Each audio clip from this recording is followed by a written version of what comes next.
Você sabe o que é jornalismo público? E qual é o papel do jornalismo para a democracia? Você sabe?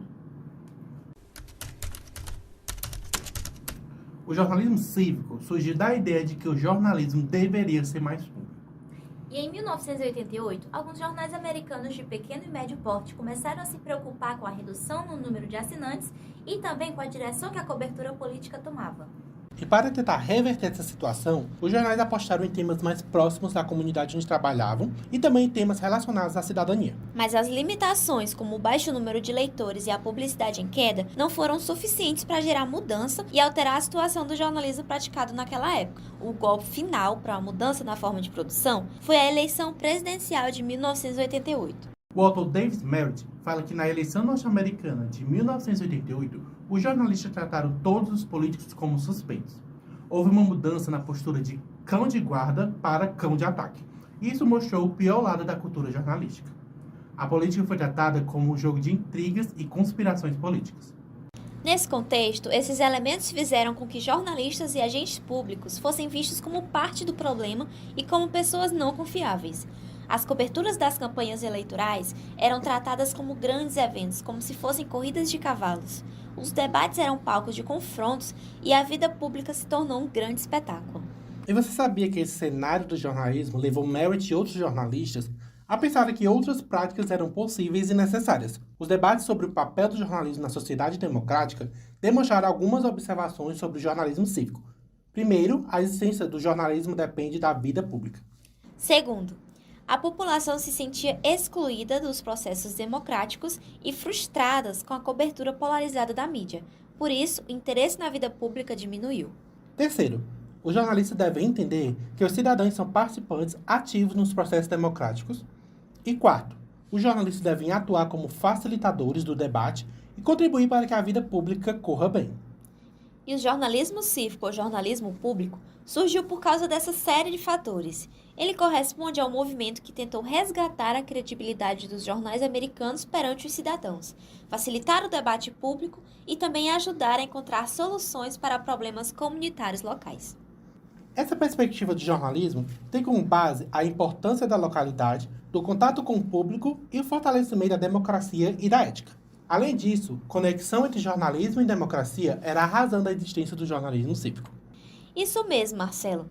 E para o Wilson Gomes, pesquisador especializado na área de comunicação e política e também professor de teoria da comunicação na Universidade Federal da Bahia, a função do jornalismo para a democracia é servir à esfera civil, disponibilizando os repertórios de informações e os estoques cognitivos de que a cidadania necessita para tomar posição nos campeonatos eleitorais, para que assim, dessa forma, as pessoas votem nos candidatos que mais as representem.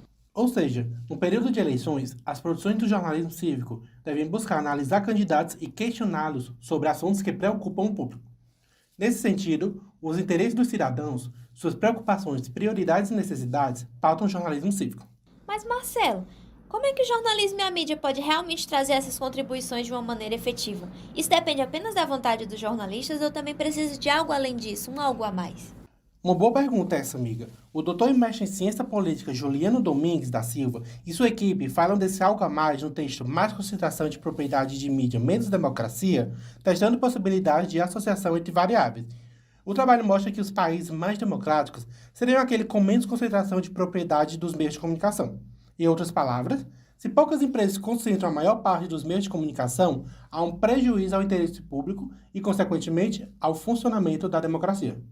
E a gente precisa reconhecer que o jornalismo público ganha outras interpretações dependendo do contexto social e dos autores em questão. Uma coisa é falar do jornalismo cívico e público no contexto estadunidense. Outra diferente é falar do ponto de vista do Brasil. E já que a gente está falando do Brasil, o professor da Universidade de Brasília, Luiz Martins da Silva, criou uma classificação preliminar de categorias do que ele entende por jornalismo público do Brasil. A primeira categoria é o jornalismo público de patrocínio. É aquele motivado por agências de notícias específicas que enviam pautas-clipe em resumos de matérias sobre a temática em questão para as redações. Essas agências são patrocinadas por organismos sociais, como a Unicef e a Unesco. A segunda categoria é o jornalismo público de campanhas. Quando um veículo abraça um tema relativo à cidadania, esse tema gera reportagens e é noticiado constantemente identificado por uma logomarca específica da campanha. É o mais próximo do jornalismo cívico praticado nos Estados Unidos. Podemos citar, por exemplo, no Rio Grande do Sul, a campanha Todos pela Educação. A terceira é o jornalismo público institucional. É quando veículos tradicionais da imprensa brasileira participam de iniciativas de promoção social, com publicações especiais que abordam questões de interesse do público. Luiz Martins dá exemplos de publicações em forma de guias, como os que são feitos pelo jornal Folha de São Paulo, com o Guia para a Solidariedade, e também o Valor Econômico, com empresas e comunidades. Outra forma é através de projetos sociais, como a campanha Criança Esperança. Ainda que não sejam diretamente jornalísticas, elas resultam em coberturas e repercussões em torno desses assuntos relacionados. A última categoria é o jornalismo público promocional, onde a produção de reportagens de cunho social são incentivadas através de premiações oferecidas por organizações como a Agência de Notícias dos Direitos da Infância, a ANTI. E essas foram as categorias que o autor Luiz Martins entende por jornalismo público. E por último, os pesquisadores de comunicação da Universidade Estadual do Sudoeste da Bahia, Marcos Antônio e Flávia Moreira, afirmam no artigo Jornalismo Cívico como alternativa e ferramenta para uma prática mais social da comunicação que o jornalismo público é considerado um meio de potencializar a inserção da população nas rotinas produtivas, o que pode trazer benefícios tanto para o jornalismo como para o cidadão e a vida cívica como um todo. E foi isso. Na descrição desse vídeo você encontra os textos que a gente usou como referência para a produção do conteúdo. Você acabou de assistir ao vídeo Jornalismo Cívico e Democracia, uma produção de Suiane Maria e Marcelo Henrique Maciel para a disciplina de Teorias do Jornalismo 1 do Instituto de Cultura e Arte da Universidade Federal do Ceará, sob a orientação dos professores Diógenes Licarião e Tatiane Nascimento. Esse material faz parte do projeto de extensão da UFC Divulgação Científica através de plataformas online, produzido por discentes da instituição e que tem por objetivo fazer divulgação científica de qualidade. Agradecemos pela atenção e, caso tenha gostado, curta, compartilhe e passe a mensagem adiante. Até a próxima! Tchau, tchau!